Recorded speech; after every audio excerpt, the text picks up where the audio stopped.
আসসালামু আলাইকুম, কেমন আছেন সবাই? আশা করি আপনারা ভালো আছেন। আমরাও আলহামদুলিল্লাহ ভালো আছি।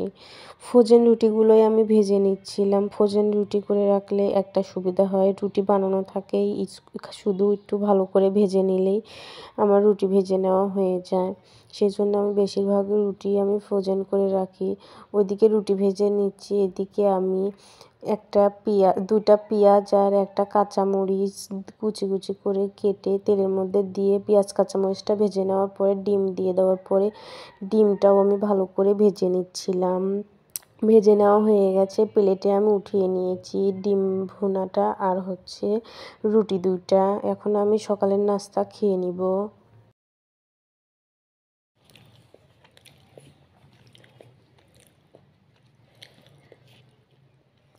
সকালের নাস্তা খাওয়ার পরে জানালা খুলে দেখি বাহিরে অনেক কুয়াশা পড়েছে। দেখতেই পাচ্ছেন চারিপাশে কি কুয়াশা, কোনো কিছুই দেখা যাচ্ছে না তেমন। অনেক কুয়াশা পড়ছে, যেমন কুয়াশা পড়ছে কিন্তু তেমন ঠান্ডা পড়ে নাই, গরমই লাগছে। দুপুর হয়ে গেছে, এখন তো রান্না করতে হবে, সেই জন্য কেটে বেছে নিয়েছি। আজকে আমি বেগুন আলু দিয়ে রুই মাছ রান্না করব, সেই জন্য কেটে বেছে ধুয়ে নিয়ে এসেছি। এখন আমি রান্না বসিয়ে দিব। মাছের মধ্যে আমি হলুদের গুঁড়া, মরিচের গুঁড়া, সামান্য একটু লবণ দিয়ে মাছটা আমি ভালো করে মাখিয়ে নিচ্ছি।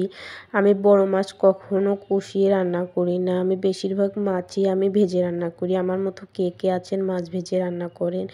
মাছটা আমার মাখিয়ে নেওয়া হয়ে গেছে, এখন এক পাশে রেখে দিব। মাছ এবার ভেজে নিব আমি এক পাশে রেখে দিয়ে।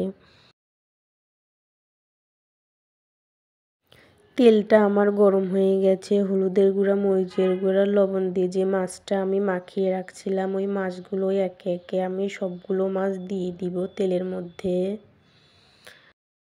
মাছগুলো আমার ভেজে নেওয়া হয়ে গেছে এক পাশে, সেই জন্য মাছগুলো আমি উল্টে দিব।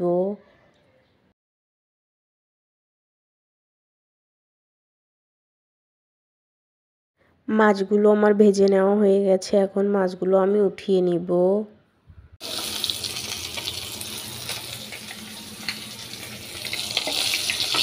মাছ ভেজে নেওয়া তেলের মধ্যে আমি তেল দিয়ে মশলাটা আমি ভালো করে কষিয়ে নিয়েছি। যেভাবে মশলা কষিয়ে নিই প্রতিদিন, আজকে ওইভাবে মাছের জন্য মশলাটা কষিয়ে নেওয়া হয়ে গেছে।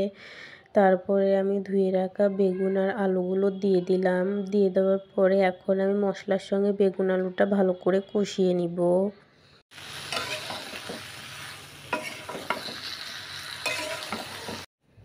বেগুন আলুটা ভালো করে কষিয়ে নিব, সেই জন্য আমি ঢাকনাটা দিয়ে দিব, কষিয়ে আসা পর্যন্ত অপেক্ষা করব।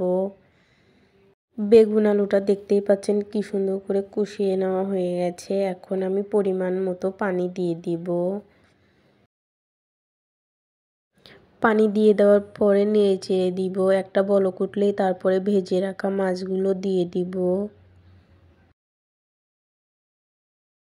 দেখতেই পাচ্ছেন তরকারিতে বলক উঠে গিয়েছে। দুইটা আমি টমেটো কেটে নিয়েছি, ওই দুইটা টমেটোই আমি দিয়ে দিলাম। টমেটো দিয়ে দেওয়ার পরে নেড়ে চেড়ে দিব। তারপরে আমি ভেজে রাখা মাছগুলো দিয়ে দিব।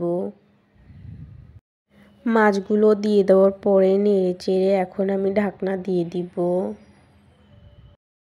মাছ রান্নাটা আমার কমপ্লিট হয়ে গেছে। কে কে আমার মতো করে মাছ রান্না করে খান আমাকে কমেন্টে জানাবেন।